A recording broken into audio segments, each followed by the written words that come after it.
ओम शांति। प्रातः क्लास है 14 अक्टूबर 1967। मीठी मीठी रूहानी बच्चों प्रति रूहानी बाप समझाते हैं।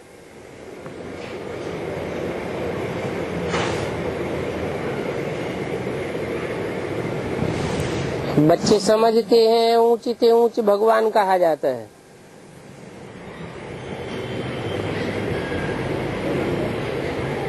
आत्मा का बुद्धियोग घर तरफ जाना चाहिए, परंतु ऐसा एक भी मनुष्य दुनिया भर में नहीं है जिसको ये बुद्धि में आता हो कि ऊंच से ऊंच भगवान रूहानी बाप है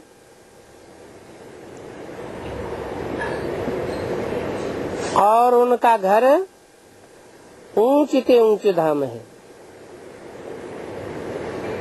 सन्यासी लोग भी ब्रह्म को घर नहीं समझते। वो तो कह देते हम ब्रह्म में लीन हो जावेंगे, ब्रह्म को ही भगवान समझ लेंगे।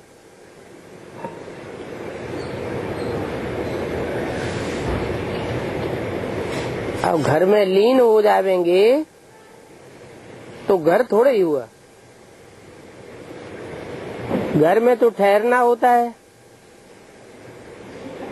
तुम बच्चों की बुद्धि वहाँ रहनी चाहिए। जैसे कोई फांसी पर चढ़ता है ना,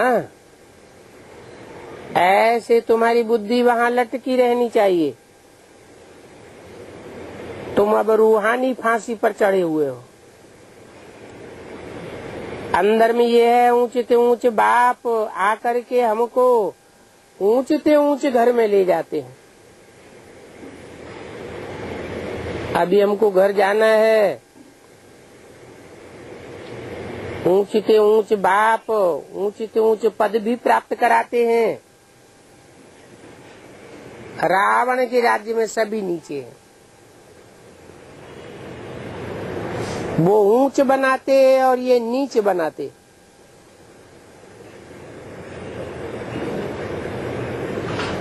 कैसे? वो ऊंच बनाते कैसे?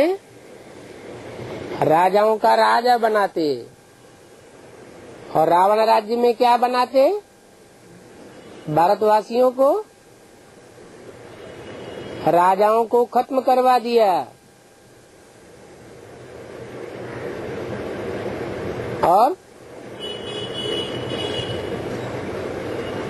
और उनको दास दासी बना दिया।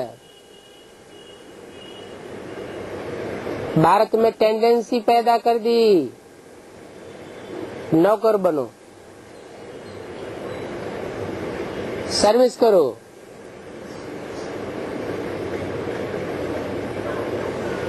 कोई भी राजा नहीं रहा।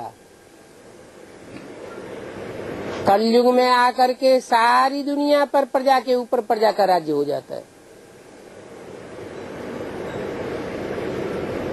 बाप आते हैं तो नई दुनिया में यथा राजा तथा प्रजा सब एक जैसे होते।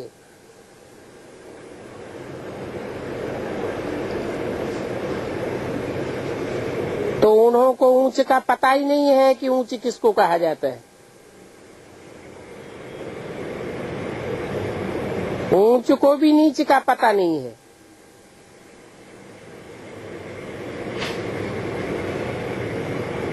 अब तुम समझते ऊंच से ऊंच भगवान बाप को ही कहा जाता है। बुद्धि ऊपर में चली जाती है, क्योंकि वो है ही परम धाम में रहने वाला।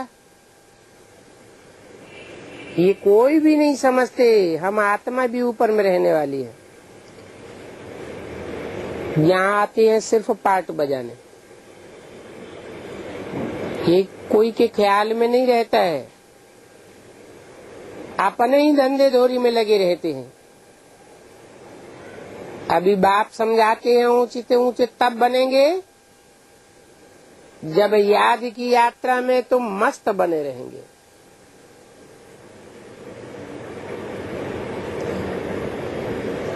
याद से ही ऊंच पद पाना है। और नालिश तो तुमको सिखाई जाती है वो भूलने का, नहीं होता है।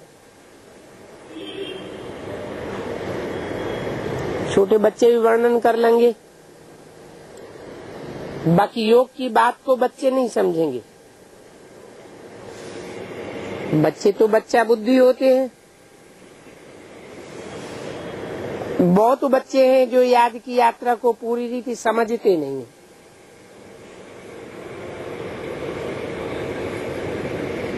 याद की यात्रा को पूरी रीति से नहीं समझेंगे तो रिजल्ट क्या होगा? ऊंचे से ऊंचे जो पद है वो प्राप्त नहीं कर सकेंगे।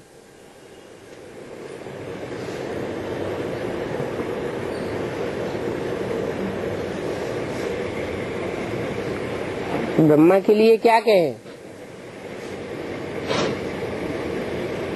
याद की यात्रा को उन्होंने पूरी रीति समझा।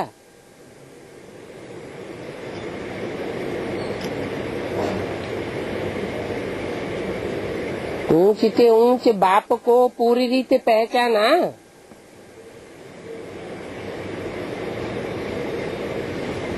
शरीर रहते पहचाना। अगर पहचाना होता तो विद्यालय का नाम ब्रह्मा कुमारी विद्यालय नहीं रखवाते। क्या रखवाते हैं? प्रजापिता ब्रह्मा कुमारी पहले ही रखवा देते। इधर शरीर छोड़ने के बाद भी उनकी बुद्धि में तो नहीं आया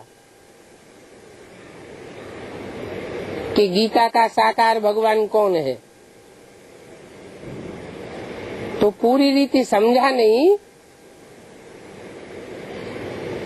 तो पूरा पूरा ऊंच पद प्राप्त किया क्या? करते हैं। उनसे भी ऊंच पद पाने वाले कितने होंगे?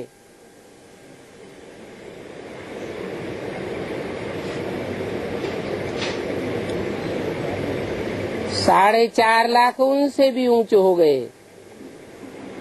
क्यों? क्योंकि वो शरीर को रहते ही पद प्राप्त कर लेते हैं और उनको अपना शरीर छोड़ना पड़ा। बाप से डायरेक्ट प्राप्ति नहीं कर पाते। तो जो बाप से डायरेक्ट प्राप्ति करते हैं उनका है ऊंचे से ऊंचे वर्षा। अब तुम जानते हो कि हम कितना ऊंचे से ऊंचे जाते हैं। मूल वतन, सूक्ष्म वतन और ये है स्थूल वतन।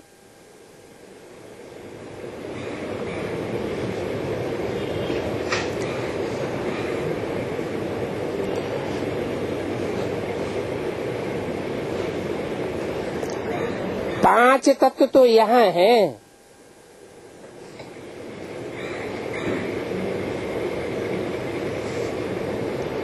मूल वतन और सूक्ष्म वतन में 5 तत्व नहीं होते।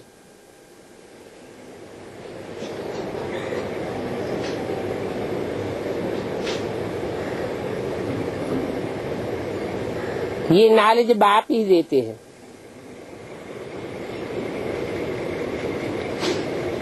सूक्ष्म वतन से भी ऊंचे है मूल वतन।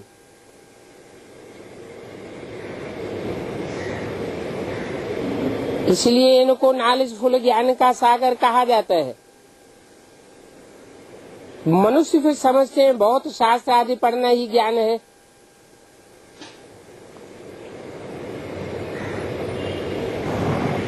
अब ज्ञान तो ज्ञान सागर बाप के पास है। मनुष्य गुरुओं के पास तो कोई ज्ञान है नहीं। जो भी ज्ञान है वो नीचे गिराने का है। बाप के पास जो भी ज्ञान है वो सत्य की दुनिया बनाने का, सत्युग में ले जाने का ज्ञान है। शास्त्रों का उनको कितना घमंड है।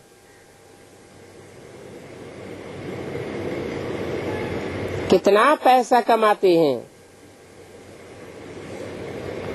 जो शास्त्र पढ़ने वाले होते हैं उनको बहुत मान होता है, परंतु अब तुम समझते हो उन शास्त्रों में ऊंचाई तो कुछ भी है नहीं। ऊंचते ऊंचाई भगवान, उन द्वारा हम ऊंचते ऊंचे स्वर्ग में राज्य करने वाले बनते हैं।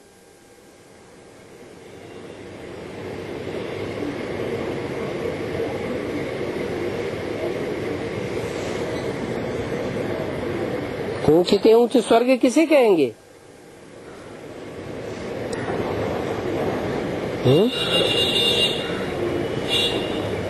सत्य के लास्ट जन्म को कहेंगे या फर्स्ट जन्म को कहेंगे?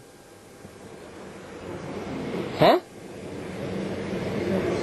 ऊंचते ऊंचे स्वर्ग किसे कहेंगे? हैं?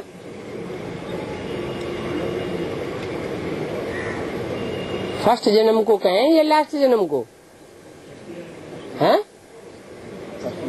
फर्स्ट जन्म को ऊंचते ऊंचे स्वर्ग कहेंगे। सतयुग का महाराजा ऊंचते ऊंचे है या संगम युग में विश्व का महाराजा ऊंचते ऊंचे है? डायरेक्ट बाप से, शिव बाप से राजा ही कौन लेता है?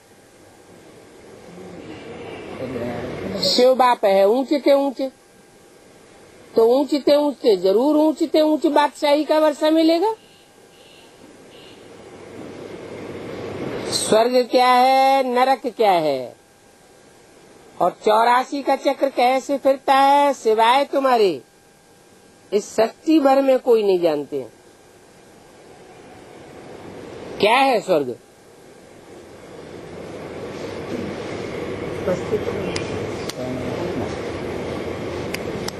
स्व स्थिति में गया, स्व माने आत्म की स्थिति, ग माने गया, स्वर्गीय स्थिति में गया माना पूरी आत्म की स्थिति में टिक गया। देवताएं होते ही आत्म की स्थिति वाले, वो स्वर्ग के सुख भोगते हैं। जो जितना देह भान में रहते हैं वो उतना दुख भोगते हैं।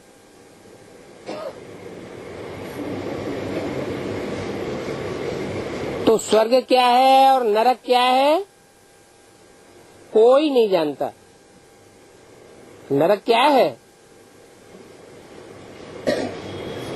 हैं? सदा स्वस्थिति में रहने वाला सदा शिव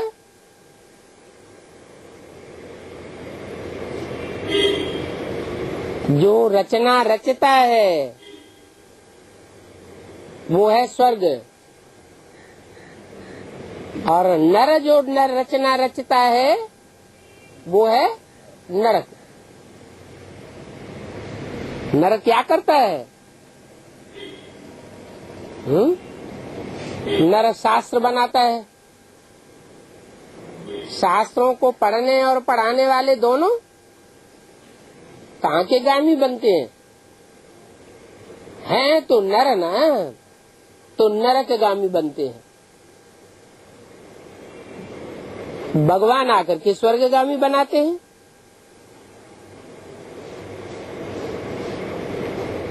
फिर स्वर्ग के बाद नरक, नरक के बाद स्वर्ग, ये 84 का चक्र चलता रहता है। कोई कह देते हैं ये सब तुम्हारी कल्पना है। उनके लिए फिर समझना चाहिए हमारे कुल का नहीं है। उनका पार्ट ही नहीं है स्वर्ग में आने का, वो कुछ नहीं समझ सकेंगे। अब तुम बच्चों का सर बहुत ऊंचे, अभी तुम ऊंच दुनिया में होंगे तो नीच दुनिया को नहीं जानेंगे। नीच दुनिया वाली फिर ऊंच दुनिया को नहीं जानते। ऊंची दुनिया को कहा जाता है स्वर्ग। विलायत वाले भले स्वर्ग में जाते नहीं हैं, फिर भी नाम लेते हैं हेवन, पैराडाइज। क्यों? जब स्वर्ग में जाते ही नहीं है तो उनकी बुद्धि में नाम कहाँ से आ जाता है?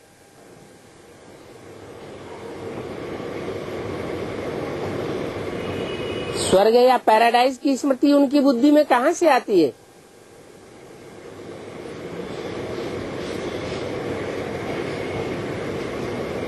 संगम युग में इसी भारत में पैराडाइज स्थापन होता है। विश्व की बादशाही जब आप आकर के देते हैं तो क्रिश्चियंस खंड खलास थोड़ा ही हो जाएंगे। बाप कहते हैं नरक की दुनिया के बीच स्वर्ग का वर्षा देता हूँ, तो उस समय पैराडाइज भी होगा भारत में। और विलायत के लोग ये समझेंगे कि भारत में पैराडाइज है, लेकिन उस समय यहाँ आ नहीं सकेंगे। एक देश दूसरे देशों के ऊपर प्रतिबंध लगाए देगा तो आ नहीं सकेंगे। तो उनकी बुद्धि में रहता है कि लॉर्ड कृष्ण का राज्य है भारत में, बाद में दुनिया का विनाश हो जाता है। तो वो स्मृति अपनी बुद्धि में लेकर जाते हैं। जब द्वापर युग से क्रिश्चियन धर्म की आत्माएं आती हैं तो फिर अपने शास्त्रों में वही बातें लिखती हैं। तो नाम लेते हैं पैराडाइज का, इसका मतलब उनकी बुद्धि में वो बात बैठी हुई है। मुसलमान लोग भी बहस कहते हैं, परंतु उनको ये पता नहीं है कि वहाँ कैसे जाना होता है।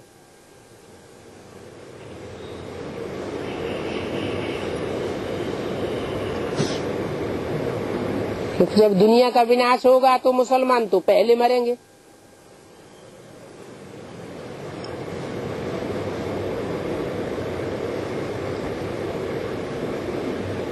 स्वर्ग जब खलास हुआ तो द्वापर के आदि में पहले कौन सा धर्म आया? इस्लाम धर्म आया। तो विधर्मियों के बीच में जो धर्म पहले आता है वो ही पहले जाता भी है। विनाश होगा तो पहले पहले ये इस्लामी मरेंगे। परंतु मरने से पहले उनकी भी बुद्धि में आवेगा कि भारत में बहस है। उस समय उनको ये पता नहीं होगा, मौका ही नहीं मिलेगा कि वहाँ कैसे जाना होता है।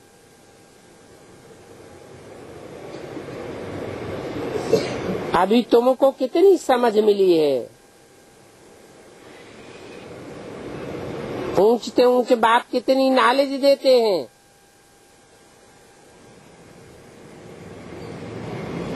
तुमको समझ मिल गई है कि बहस में कैसे जाना होता है, कैसे जाना होता है, हैं? अपन को आत्मा समझ है। रूहानी बाप को याद करेंगे, दैवी गुण धारण करेंगे, श्रीमत पर चलेंगे और आत्माओं का कल्याण करेंगे तो बहस में जावेंगे।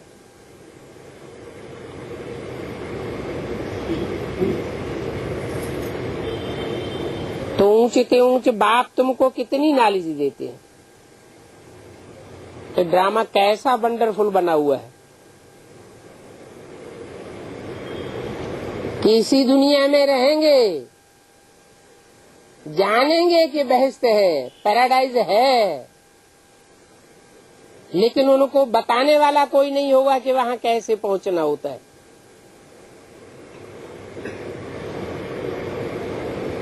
जो ड्रामा के राज को नहीं जानते हैं तो कह देते हैं ये तो कल्पना है।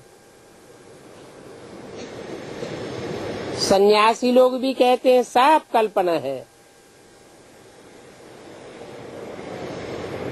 इस दुनिया को ही कह देते हैं सर्वम क्षणिकम क्षणिकम, सर्वम मिथ्या मिथ्या।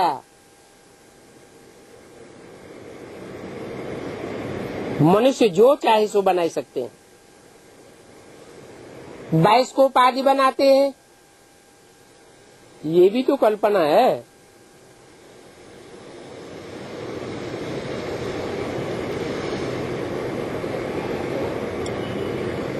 फिल्म बनाते हैं, ये क्या है? ढेर सारी फिल्में तैयार हो रही है, क्या ये कल्पना नहीं है? ये भी तो कल्पना है। अपने अपने ख्यालात से बनाते रहते हैं।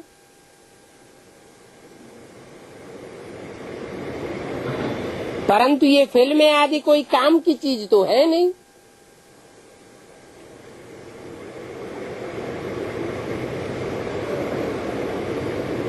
काम की चीज हो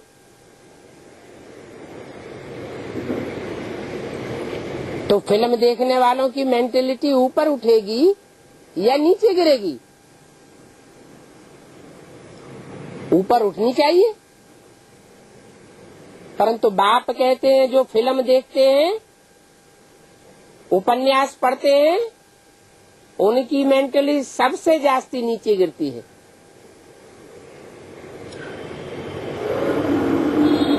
बौद्धिक रूप से सबसे जास्ती पतित वो बनते हैं थोड़े ही समय में, क्योंकि ये फिल्म जो कोई काम की चीज नहीं है, वो कौन बनाते हैं? भगवान बनाते हैं क्या? झूठी चीज बनाते हैं या काम की सच्ची चीज बनाते हैं? फिल्म या उपन्यास काम की चीज है या नकामी है? झूठी चीजें हैं। तो झूठी चीज से झूठी दुनिया बनती है।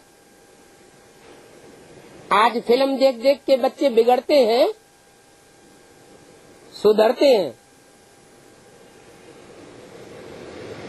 फिल्म देखने के बाद बच्चों का क्या असर होता है?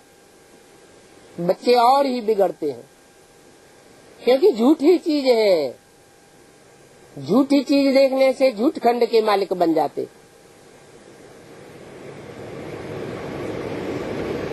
तुम बच्चे जानते हो ये पतित दुनिया है, इसलिए चिल्लाते हैं पतित पावन आकर के हमको पावन बनाओ।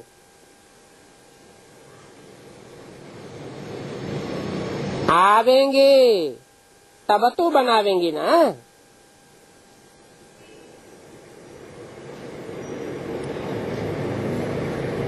ना आवे तो नहीं बना सकते।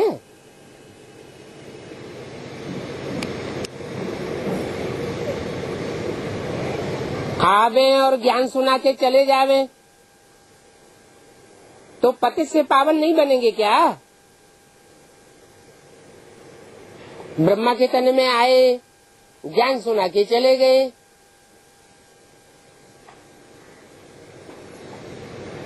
तो बीके वाले क्या कहते हैं? उनकी क्या मान्यता है कि भगवान आता है ब्रह्मा के तन में, हमको ज्ञान सुनाकर चला गया, अब हम पतितों को पावन बनाते रहेंगे। बाप कहते हैं गिरी हुई मेंटेलिटी वाले कोई किसी को पतित से पावन नहीं बना सकते। पतित से पावन बनाने के लिए ऊंच से ऊंच बाप ही चाहिए।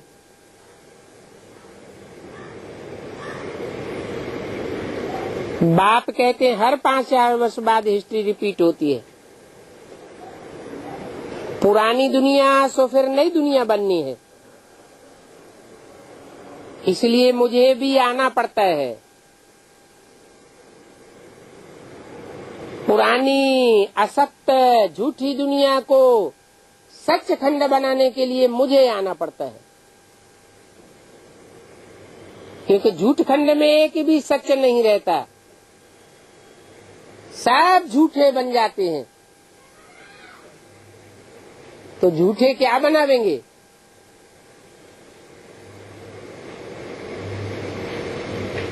जो झूठे होंगे वो क्या बनावेंगे? झूठ खंड बनावेंगे या सच खंड बनावेंगे?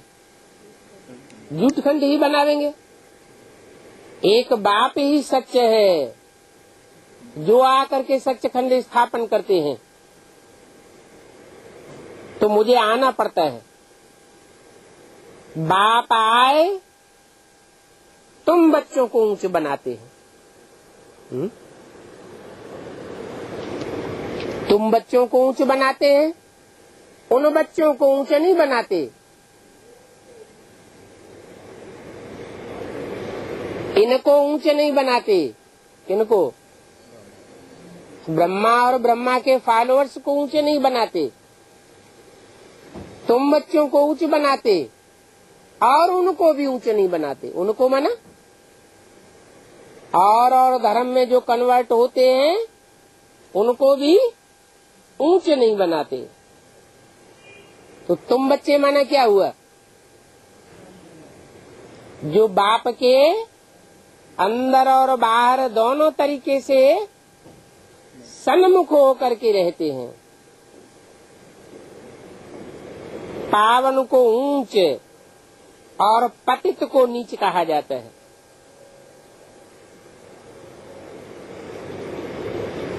यही दुनिया पावन थी, अब पतित आसुरी दुनिया बनी है। ये बातें भी तुम्हारे में नंबरवार हैं, जिनकी बुद्धि में आती है कि पतित माना क्या और पावन माना क्या।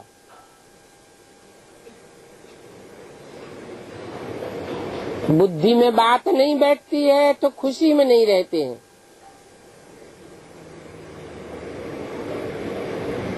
पावन बुद्धि है, पावन कर्म करते हैं, पवित्र रहते हैं तो खुशी चढ़ती है।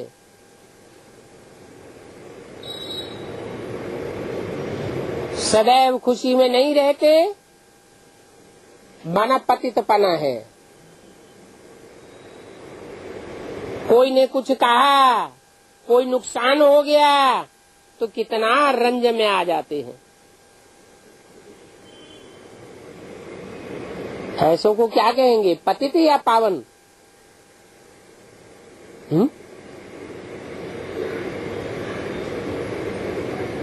कोई ने कुछ कह दिया, ग्लानि कर दी, गाली दे दी और रंज में आ गए,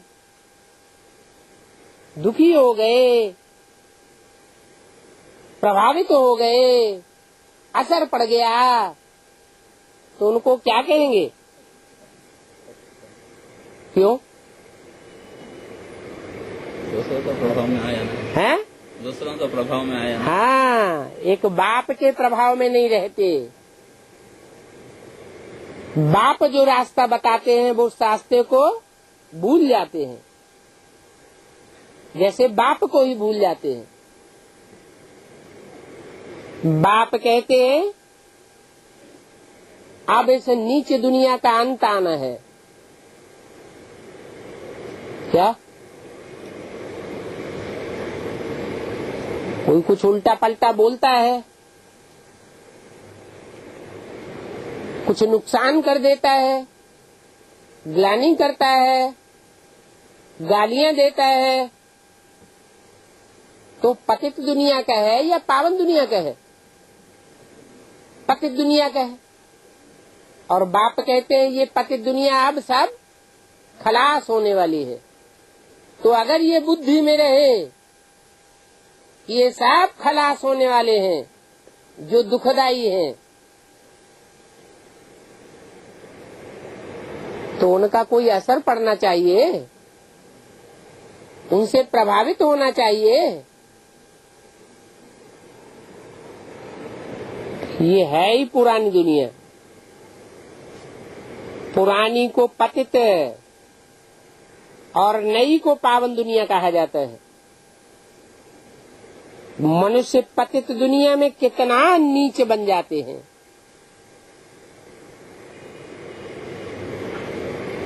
नीच कर्म करते करते कितने नीचे चले जाते हैं,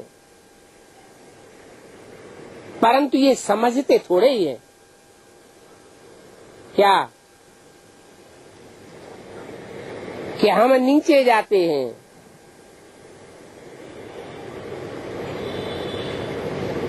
इंद्रियों का पतन होता रहता है, इंद्रियों का क्षरण होता रहता है,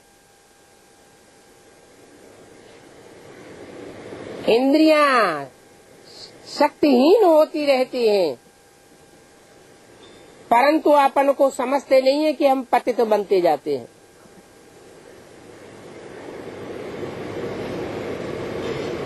हम नीच बन गए।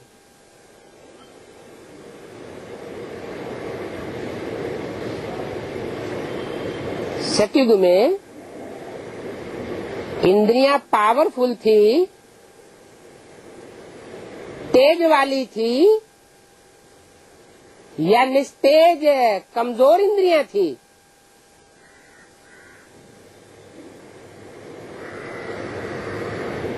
मान लो आंखें ही हैं, आंखों में तेज था या आंखें निस्तेज थी? तेज था, क्योंकि पावन थे। राधा की दृष्टि कृष्ण में ही डूबती थी, कृष्ण की दृष्टि राधा में ही जाती थी, तो पावन पने का तेज था। आज दृष्टि क्षीण होते होते हर 40 साल के बाद हर आंख में चश्मा फिट हो जाता है। फिर भी अपन को समझते नहीं है कि हम पतित हैं या पावन हैं। भक्त लोग हमेशा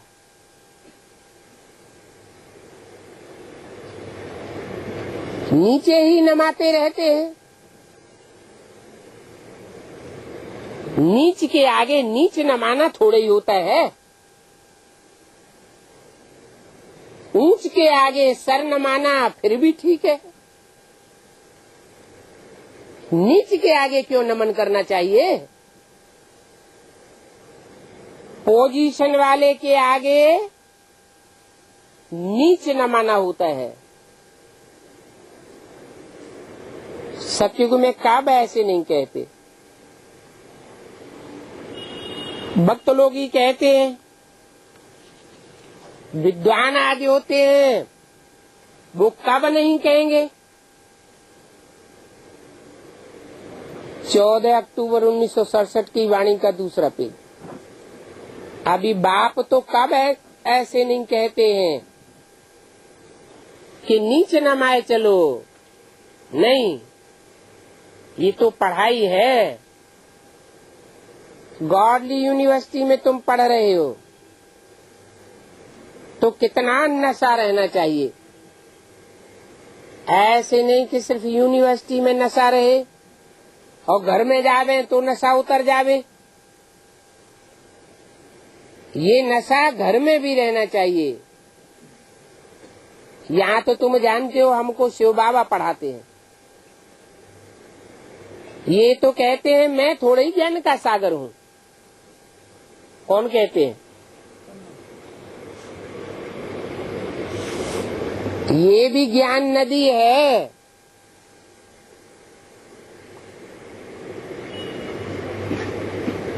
कौन? ब्रह्मा। सागर से नदियां निकलती है ना, सागर तो एक ही है। ब्रह्मपुत्रा नदी सबसे बड़ी है।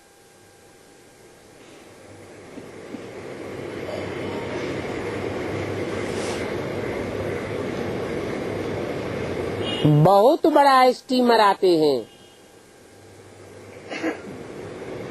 और नदियां तो बाहर में भी बहुत हैं। विदेशों में भी तो नदियां हैं, परंतु विदेश की नदियों को पतित पावनी कोई नहीं समझते। भारत की नदियों को पतित पावनी कहा जाता है। विदेश की नदियों में जाकर कोई स्नान नहीं करेंगे, भारत की नदियों में स्नान करते हैं। क्यों?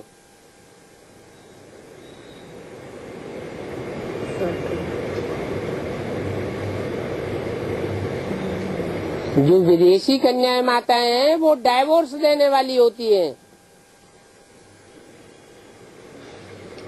विचारणी बनती रहती है। और भारत में पावन वृत्ति का बहुत महत्व है। भारत की कन्याएं माताएं डाइवोर्स देने लेने को अच्छा नहीं मानती। तो भारत की चैतन्य ज्ञान गंगाएं हैं। पतित पावन गंगा ये सिर्फ भारत में ही कहते हैं, बाहर में कोई नदी को ऐसे नहीं कहते हैं।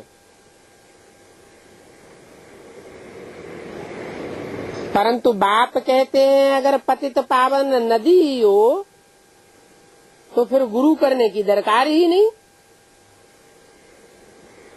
गुरु तो सदगति के लिए किया जाता है।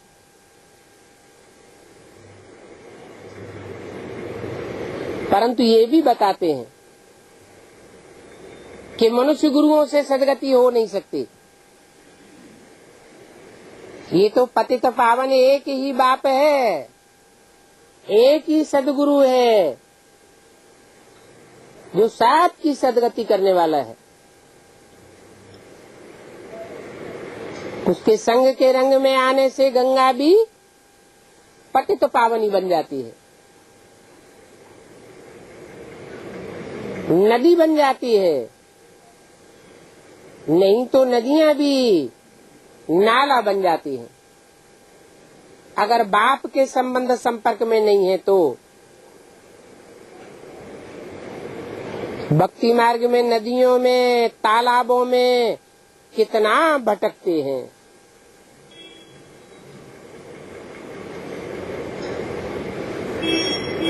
क्यों भटकते हैं?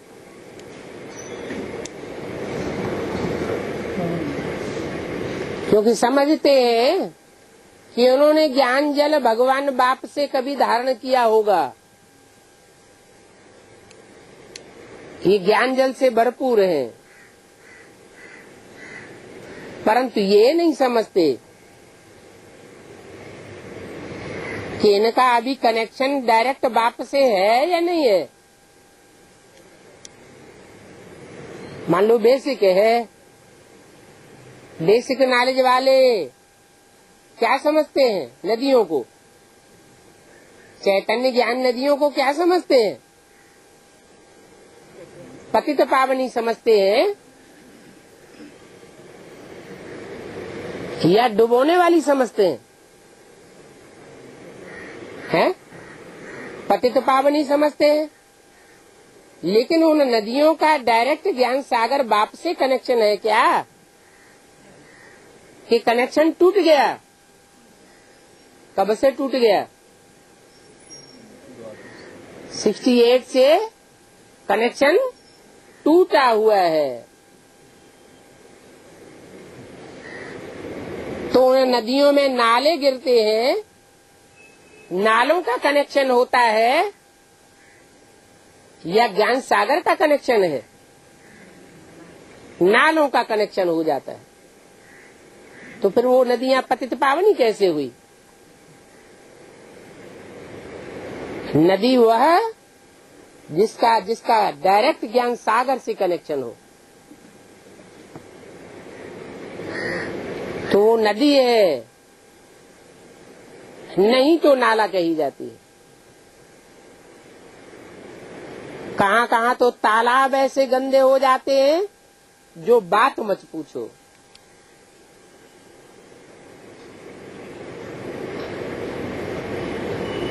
नदी का पानी तो फिर भी बहता रहता है, और तालाब, उसका पानी तो रुका हुआ होता है, ठहरा हुआ होता है।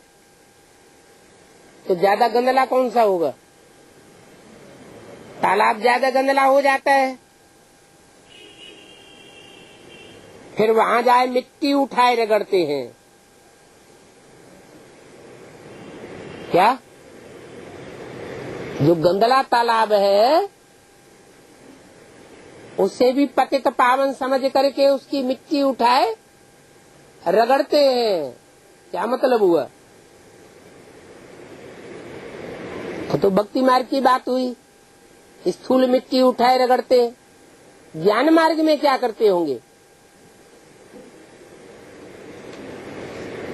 है?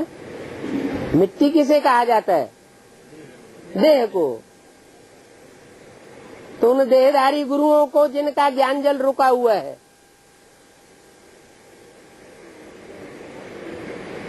उनकी देह रूपी मिट्टी को रगड़ते हैं। समझते हम इनके संग के रंग से पावन बन जावेंगे। अभी तुम्हारी बुद्धि में आया है। ये सब भक्तों के दुर्गति के रास्ते हैं। सदगति करने वाला बाप तो एक ही है। तो वह लोग देखो कितना प्रेम से जाते हैं।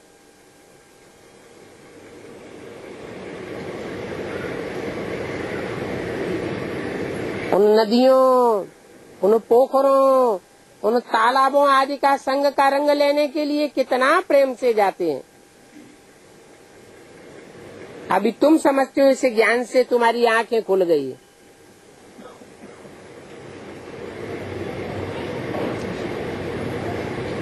तुम्हारा ज्ञान का तीसरा नेत्र खुल गया है।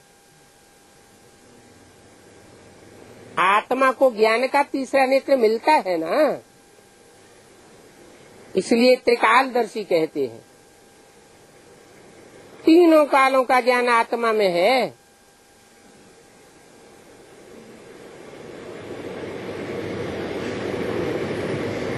द्वापर कलयुग पास्ट हुआ, कैसे पतित बने वो भी ज्ञान आत्मा में है। सतयुग त्रेता भी पास्ट हुआ, वहाँ कैसे पावन बने थे, कैसे पावन देवताएं थे, वो भी ज्ञान आत्मा में है।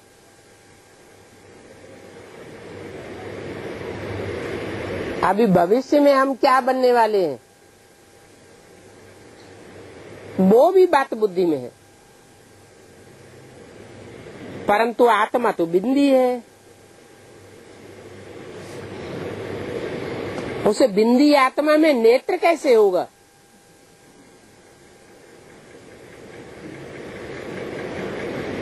नेत्र बड़ा होता है या छोटा होता है? बिंदी तो छोटी होती है और नेत्र तो बड़ा होता है।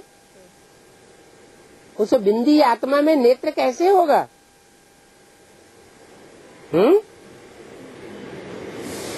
ये सब समाज समझाने की बातें हैं।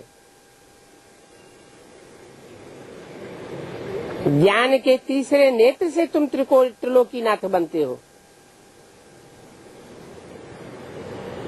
नास्तिक से आस्तिक बन जाते हो। पहले तुम नास्तिक थे, बाप और बाप की रचना को नहीं जानते थे। अभी तुम बाप को भी जानते हो। जो प्रैक्टिकल में आया हुआ है, बाप की रचना को भी जानते हो। अभी तुम आस्तिक बन गए हो। आगे बाप को और रचना के आदि मध्यंत को नहीं जानते थे। अभी बाप द्वारा रचना को जानने से तुमको वर्षा मिल रहा है।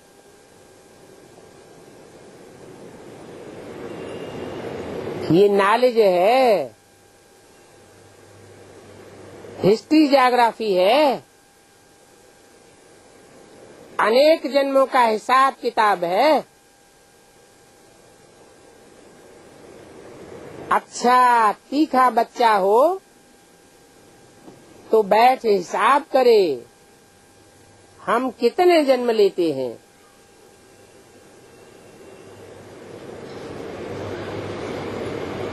और हमारे हिसाब से और धर्म वालों के कितने जन्म होंगे।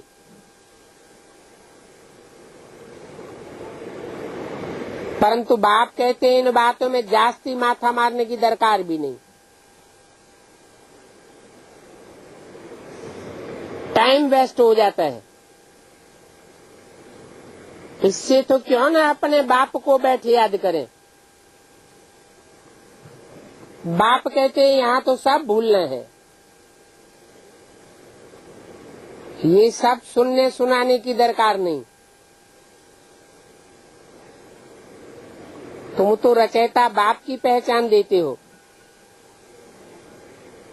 जिस बाप को कोई नहीं जानते है।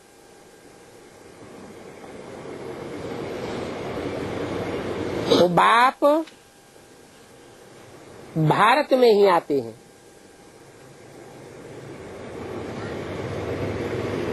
भारत में ही क्यों आते हैं? और देशों में क्यों नहीं आते?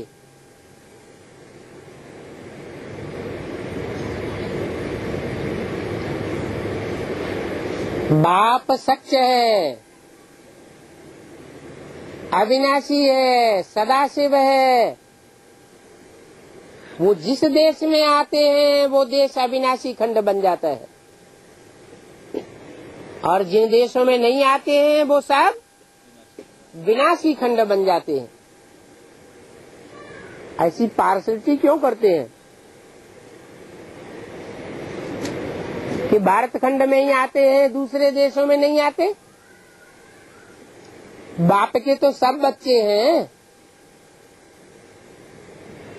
हैं? हाँ, दूसरे धर्म के लोग, धर्म खंड के लोग पवित्रता को महत्व नहीं देते हैं।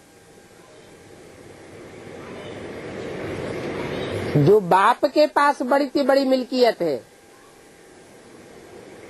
कौन सी मिल्कियत? प्योरिटी। बाप है एवर प्योर। एवर प्योर बाप की एवर प्योरिटी की उनको तमन्ना नहीं है। बाप जो सत्य ज्ञान देते हैं, उस सच्चाई का उनको मान नहीं है।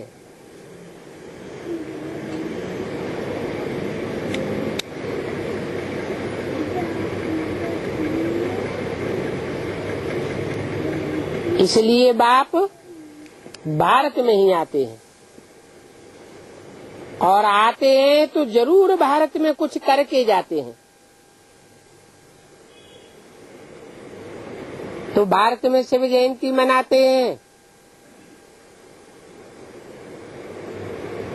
गांधी अथवा कोई साधु आदि गए होकर गए हैं तो उन्हें की स्टैंप्स बनाते हैं।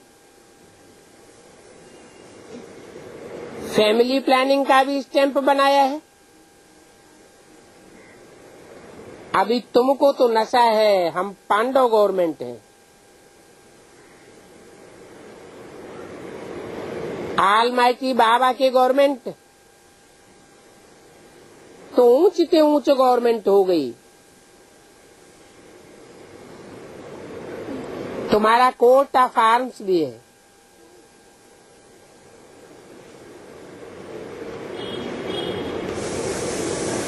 और कोई भी इस कोर्ट ऑफ आर्म्स को नहीं जानते हैं। अगर जानते होते तो समझाते।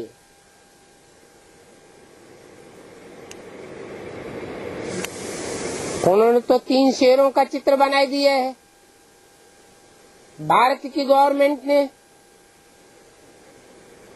परंतु वो समझाए नहीं सकते कि ये 3 शेर कौन हैं। और इन शेरों ने इस संसार रूपी जंगल में कब ज्ञान की दहाड़ मारी थी।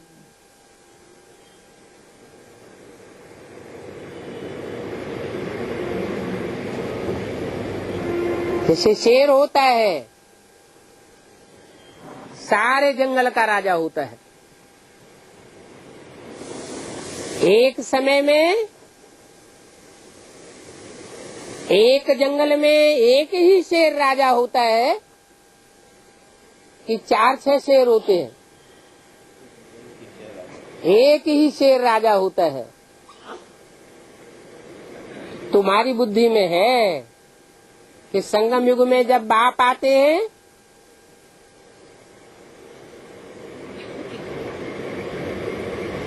तो ये 3 आत्माएं ब्रह्मा विष्णु शंकर, इनके द्वारा नंबरवार ज्ञान की दहाड़ लगाई जाती है।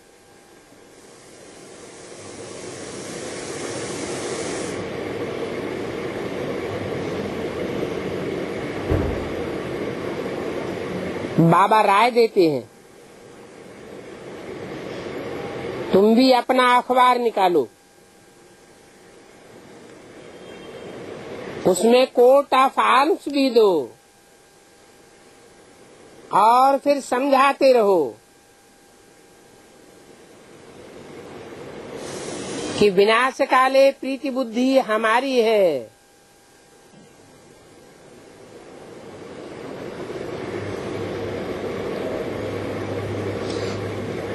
और सबकी है विनाश काले प्रीति विपरीत बुद्धि। हम बाप को जानते हैं तो हम बहुत याद करते हैं।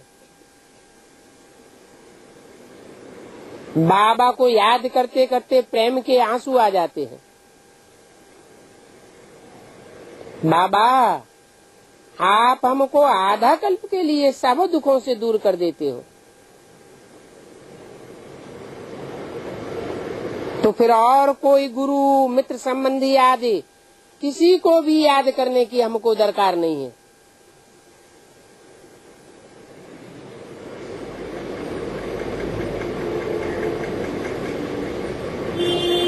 ऐसे संकल्प तुम्हारी बुद्धि में आते हैं और धर्म में कन्वर्ट होने वाले होंगे तो क्या करेंगे?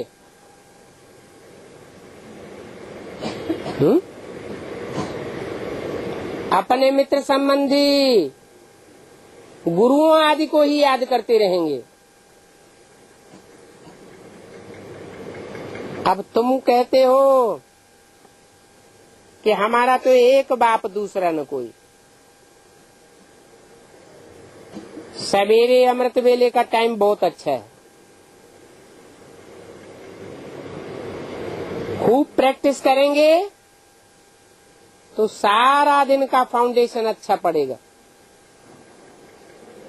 बाबा, आपकी तो बहुत कमाल है, आप हर 5-4 वर्ष बाद आकर हमको जगाते हो। सारी दुनिया अज्ञान नींद में सोई रहती है और आप आकर के हमको जगाते हो। मनुष्य कितने कुंभकर्ण की आसुरी निद्रा में सोए हुए हैं, अज्ञान नींद में हैं। कैसे हैं अज्ञान नींद में?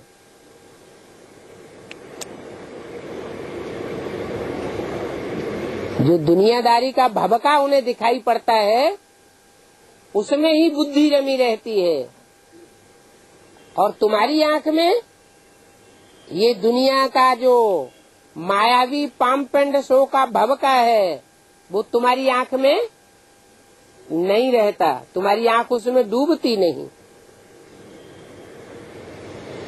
तो दुनिया वाले उस भवके वाली अज्ञान निद्रा में डूबे हुए हैं, और तुम नई आने वाली दुनिया के प्लानिंग में, ईश्वरीय सेवा की प्लानिंग में अपनी बुद्धि को रमाते हो। दुनिया वाले जानते नहीं है कि माया के पामपेंड शो वाली ये दुनिया अब जाने वाली है। गई कि गई, बाप कहते हैं विनाश सामने खड़ा है।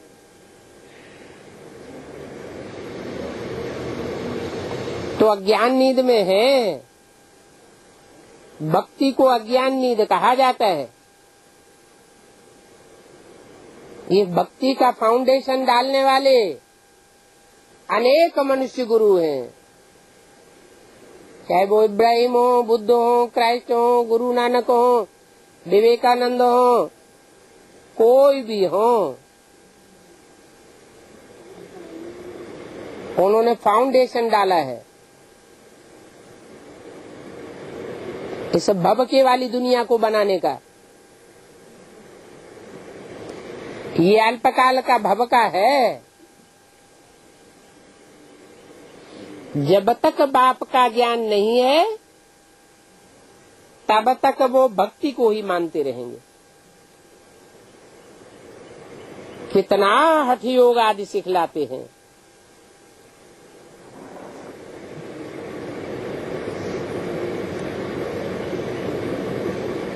विलायत से भी खास आकर के हठ योग सिखलाते हैं।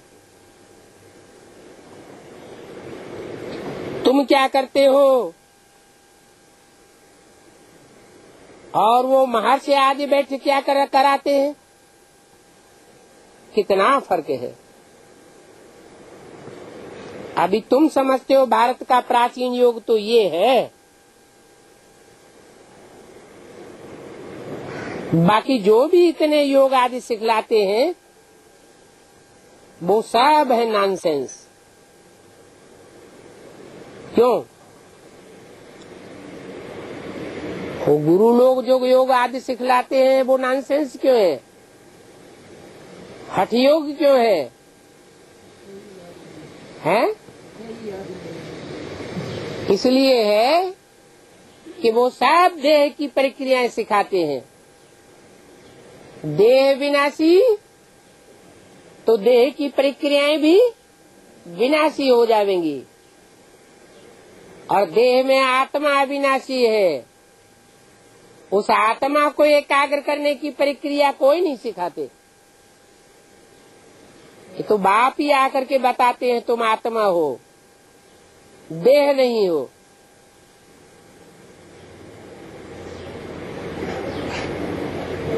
तो उनका सब है नॉनसेंस। तुम तो अब सेंसिबल बने हो। मनुष्य तो बिल्कुल पत्थर बुद्धि है, और पारस बुद्धि होते ही है नई दुनिया में। परंतु देखो, एक भी मनुष्य मात्र अपने को पत्थर बुद्धि समझते नहीं है। कितना मगरूरी में रहते हैं। जब पारस बुद्धि का ज्ञान मिले तब समझें। बाप कहते हैं कितने मूर्ख बन गए। बाप जब आते हैं तो इस दुनिया के बड़े बड़े लोग सब मूर्ख बन जाते हैं। अभी नहीं मानेंगे,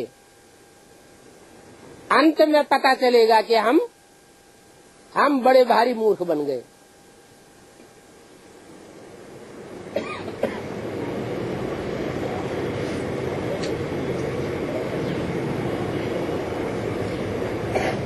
भारत की अभी देखो क्या हालत हुई है। अभी तुम पुजारी से पूज्य बनते हो, तुम्हारी बुद्धि में ज्ञान है तो तुम्हें खुशी रहती है।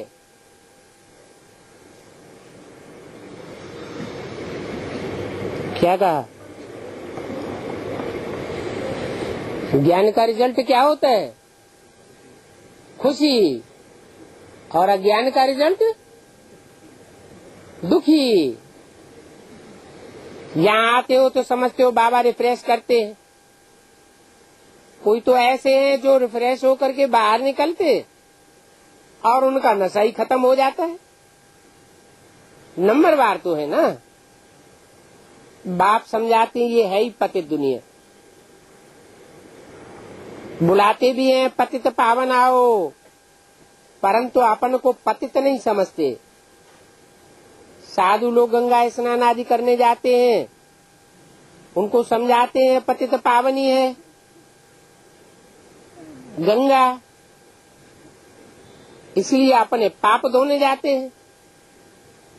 अरे गंगा में स्नान करने से शरीर का मैल साफ होगा, आत्मा का मैल थोड़ा ही साफ होगा। आत्मा का मैल साफ करने के लिए आत्माओं का बाप आते हैं, ज्ञान सुनाते हैं, तो बाप आए आत्मा को पावन बनाते हैं। ओम शांति।